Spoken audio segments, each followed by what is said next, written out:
जय श्री राम। कोर्टर कौन राय आई वकिल सार कहते वीडियो देखते तो जापर। सार आपण गछ गुड़ा देखी कौन भावुं? ମୁଁ ଭାବୁଛି ଦିଟା ଗଛ ଭିତରେ 3 ନମ୍ବର ଗଛଟା କୋଉଠୁ ଆସିଲା। ଆରେ ମୋ କଥା ବୁଝିଲନି କି?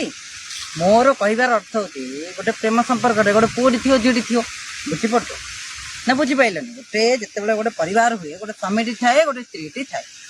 ହେଲେ ସେ ସ୍ୱାମୀ ସ୍ତ୍ରୀ ଭିତରେ ଯିଏ ଥାର୍ଡ ପର୍ସନଟା ପଶେ, ବା ଏଇ ଯେମିତି ତୃତୀୟ ଗଛଟା ପଶିଲା, ସେମିତି ଯେତେବେଳେ ଥାର୍ଡ ପର୍ସନଟି ପଶେ ତା ପାଇଁ କ'ଣ କିଛି ନାହିଁ? ତାକୁ କିଛି ଦଣ୍ଡ ମିଳିପାରିବନି? ହଁ ମିଳିପାରିବ।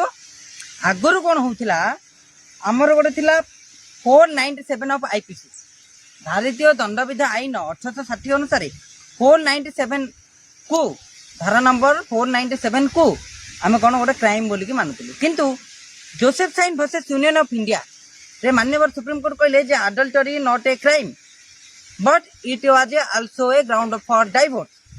ସେତେବେଳେ କ୍ରାଇମ ହଟିଗଲା। କିନ୍ତୁ ଏବେ ମଧ୍ୟ ଗୋଟେ ବାଟ ଅଛି।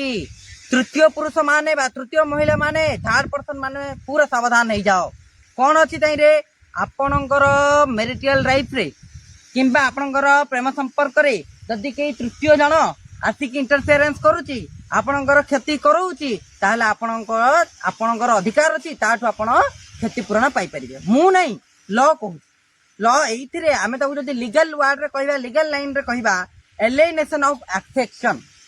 ଏଲିଏନେସନ ଅଫ ଆଫେକ୍ସନ ଏହାର ଗୋଟେ ସମ୍ପୂର୍ଣ୍ଣ ଭାବରେ ଜଜମେଣ୍ଟ ମଧ୍ୟ ଅଛି। ମୁଁ କହି ରଖିବାକୁ ଚାହିଁବି ଯେ ସେଲି ମହାଜନ ଭର୍ସେସ ଭାନୁଶ୍ରୀ ଭଲ 2025 ରିସେଣ୍ଟ ଜଜମେଣ୍ଟ 2025 ମସିହାରେ ମାନ୍ୟବର ଦିଲ୍ଲୀ ହାଇକୋର୍ଟ କହିଲେ, କ'ଣ କହିଲେ?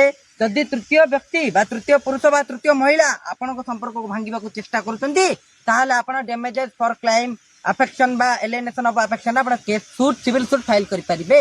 ଆଉ ସିଏ ଫାଇନ ଦବା ପାଇଁ ବାଧ୍ୟ ହବ।